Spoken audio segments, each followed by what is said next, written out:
নমিস daily ব্লগে সবাইকে স্বাগত। আশা করি সবাই ভালো আছো। আমিও খুব ভালো আছি। আজকে আমি পারফেক্টভাবে বাঁধাকপির ঘন্ট করে দেখাবো। ভিডিওটাকে স্কিপ করবে না, দেখতে থাকো। প্রথমে দেখো, বাঁধাকপিটাকে আমি সামান্য হলুদ দিয়ে সেদ্ধ করতে দেব। ফুটে উঠলেই আমি জল ঝরিয়ে নেব।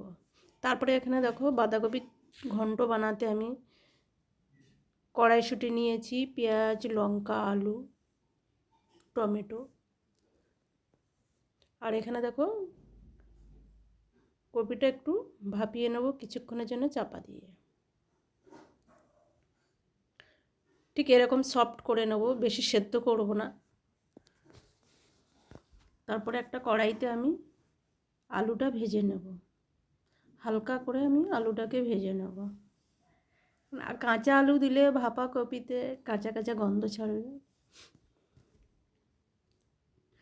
আলুটা ভাজা হয়ে গেছে। তারপরে দেখো, এখানে কিছুটা পরিমাণে চিংড়ি আমি হালকা করে ভেজে নেব। বাঁধাকপিতে চিংড়ি দিলে দারুণ টেস্টি হয়।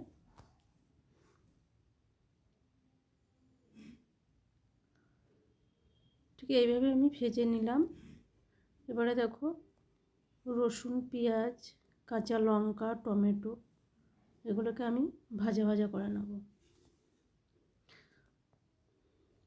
দিয়ে দিলাম কড়াইশুঁটি।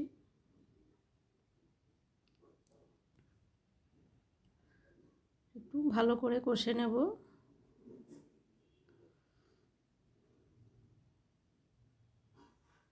তারপরে দিয়ে দিলাম নুন, হলুদ, সামান্য লঙ্কা গুঁড়ো আর জিরে গুঁড়ো।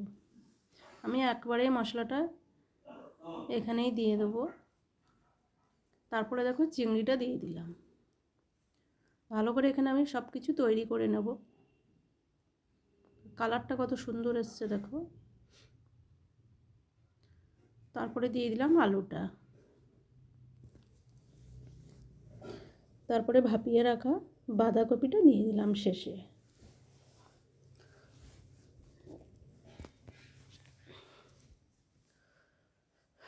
আমি জল ছাড়াই ভালো করে এটাকে কষিয়ে নেব। বাঁধাকপি যত ঠেসে কষানো যায় তত টেস্টি হয় আর খেতেও ভালো হয়। কিছুক্ষণের জন্য আমি চাপা দিয়ে রাখলাম, 2-3 মিনিট। তারপরে ঢাকা খোলার পরে দেখো, নিজে থেকে জল ছেড়ে এসছে। জলটাকে আমি শুকিয়ে নেব।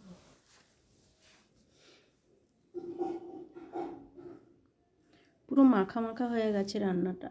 এটা ভাত, রুটি, পরোটা, লুচি সব কিছুর সাথে খাওয়া যাবে। বেশ কালারফুল হয়েছে।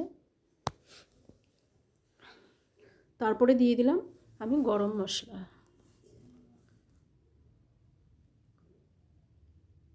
দেখা হবে নেক্সট ভিডিওতে। ততক্ষণ সবাই ভালো থাকবে, সুস্থ থাকবে।